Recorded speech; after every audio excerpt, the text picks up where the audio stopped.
Baik, Assalamualaikum warahmatullahi wabarakatuh. Saya Drianto dengan NIM 4120.030 akan mempresentasikan tugas yang telah saya buat dengan mata kuliah yang Arab Al-Quran sebagai tugas ujian tengah semester. Perkenalkan, nama saya Drianto dengan NIM 4120.030. Saya akan mempresentasikan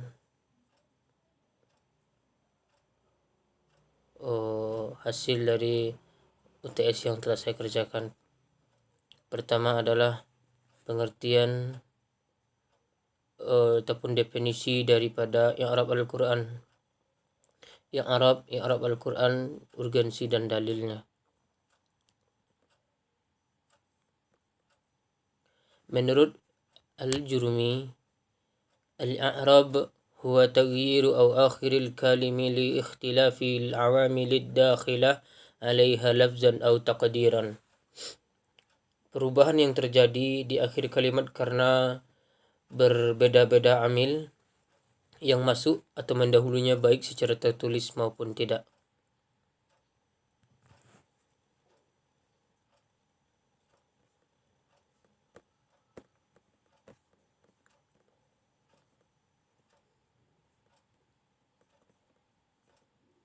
Kemudian urgensi dan dalil daripada Arab Al-Quran ini. Belajar bahasa Arab merupakan bahagian dari agama, sementara ilmu Arab merupakan salah satu metode dalam bahasa Arab sebagaimana perkataan Ibn Taymiyah. Maka sesungguhnya bahasa Arab adalah bagian dari agama dan hukum mempelajarinya adalah wajib. Karena memahami Alkitab As-Sunnah itu wajib dan keduanya bisa dipahami kecuali dengan memahami bahasa Arab. Hal ini senada ataupun senada dengan kaidah wama la yatimul wajibu illa bihi fahuwa wajibu. I'rab penting dalam menggali makna Al-Quran karena tanpa i'rab maka mustahil seseorang bisa mengetahui kedudukan satu kalimat dalam Al-Quran. Untuk mengantisipasi perubahan kalimat Al-Quran yang dilakukan oleh orientalism atau orang-orang yang ingin merusak Islam, kemudian untuk mempelajari isi kandungan Al-Quran dan mengajarkannya kepada orang lain berdasarkan hadis riwayat Al-Bukhari, khairukum man ta'allama al-Qur'ana wa 'allamah. Kemudian sejarah kelahiran dan perkembangan Arab Al-Quran. Kelahiran dan perkembangan Arab Al-Quran. Ilmu Arab Al-Quran pertama kali muncul pada masa Khalifah Ali bin Abi Talib, yang mana dikisahkan pada suatu ketika Abu Aswad Ad-Duali melihat Khalifah Ali sedang termenung memikirkan sesuatu. Maka Abu Aswad Ad-Duali menanyakan kepada Ali bin Abi Talib, "Wahai Amirul Mukminin, apa yang sedang engkau pikirkan ya wahai Amirul Mukminin?" Ali menjawab, "Saya mendengarkan di negeri ini banyak terjadi lahan, maka aku ingin menulis sebuah buku tentang dasar-dasar bahasa Arab." Setelah beberapa hari, Abu Aswad mendatangi Ali dengan membawa lembaran yang berisikan tentang kaidah isim, fi'il dan huruf. Dalam riwayat yang lain dikatakan bahawa suatu ketika Abu Aswad mendengar seseorang membaca ayat Al-Quran, "Inna Allah bari'um minal musyrikin wa rasuluhu" dengan mengkasrahkan lam pada kalimat wa rasuluhu, padahal seharusnya didommahkan. Atas kejadian itu ia kemudian meminta izin kepada Ziyad bin Anih, gubernur Basrah, untuk menulis buku tentang kaidah bahasa Arab. Begitulah sejarah pertumbuhan dan perkembangan ilmu Arab Al-Quran.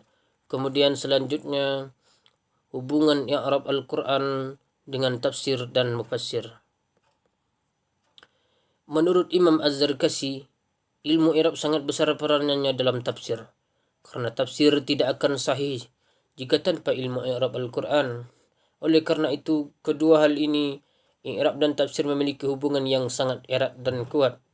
I'rab akan menentukan bagaimana posisi suatu kalimat dalam ayat. Tanpa ilmu I'rab maka kita tidak akan bisa menentukan posisi suatu kalimat dalam ayat Al-Quran.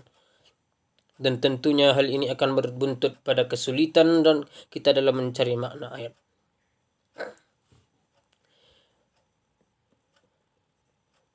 I'rab, fungsi i'rab dalam penafsiran menurut Al-Zamakhsyari. I'rab menjelaskan makna sebagai penegas makna. I'rab membantu pemaknaan agar makna dapat dipahami. I'rab dan makna sebagai akomodir qiraat. Syarat dan metode i'rab Al-Quran.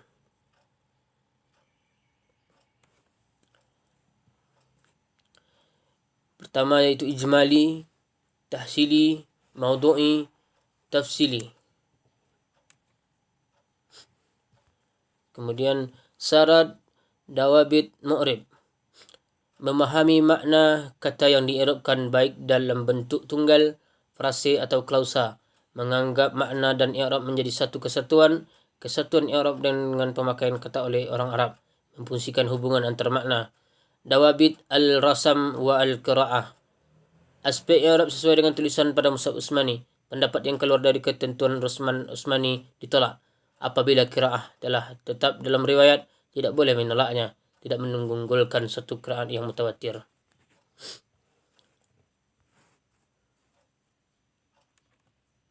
Adab mu'rib. Menguasai ilmu bahasa Arab dan seluruh aspeknya. Memiliki wawasan yang luas tentang ilmu Al-Quran. Memiliki wawasan ilmu yang syar'i. Cakap dalam mensimbakkan makna Al-Quran melalui jalur nahwu. Menguasai perihal sebab perbedaan antara sesama mu'rib yang disebabkan oleh kemukjizatan Al-Quran, unsur pembentukan i'rab, istimak, qiyas dan istishab. Perbedaan intelektualitas dan linguistik para mu'rib. Melestarikan kebebasan berpendapat dan mengungkapkan hasil pemikiran di kalangan mu'rib. Adab mu'rib. Amanah terhadap ilmu dan memiliki sifat tawaduk, menuntut ilmu kepada ahlinya, memiliki perhitungan yang tajam, cermat dalam menetapkan hukum. Adab uslubiyah, mustalawiyah, menggunakan uslub yang jelas dan menghindari pemaksaan, mengambil mustalah yang layak dengan kitab, lentur dalam mengambil mustalah atau formula para mu'rib. Pembagian i'rab dan tanda-tandanya. Rafa, nasab, jazam dan khafat. Isim yang harus dibaca rafa, fa'il, naib fa'al fa'il, mubtada khabar, isim, khabar, tawabi, yaitu na'at, mat'uf, taukid dan badal. Pembagian i'rab. Maf'ul bih, maf'ul mutlak, maf'ul li ajlih, maf'ul fih, maf'ul ma'ah, hal tamis, munada dan musanna. Pembagian i'rab. Isim yang harus dibaca khafat atau jar, isim yang masih huruf jar, isim yang menjadi mudhaf ilaih, tawabi, yaitu na'at, mat'uf, taukid dan badal. Tanda-tanda i'rab. Dhammah pada tempat isim mufrad, jamak taksir, jamak muannas yang salim, fi'il mudhari yang akhirnya tidak dimasuki oleh sesuatu. Waw pada tempat jamak muzakkar salim, isim yang 5. Alif pada tempat isim musanna, tetap nun pada tempat fi'il yang 5. Tanda-tanda i'rab. Tanda-tanda khafat jar, kasrah pada tempat isim mufrad munsharif, jamak taksir munsharif, jamak muannas salim. Ya pada tempat isim musanna, jamak muzakkar salim, isim yang 5. Fathah pada tempat isim yang tidak munsharif. Tanda-tanda i'rab. Sukun, hazaf huruf ilat, hazaf nun. Demikianlah yang dapat saya sampaikan, mudah-mudahan ada manfaatnya.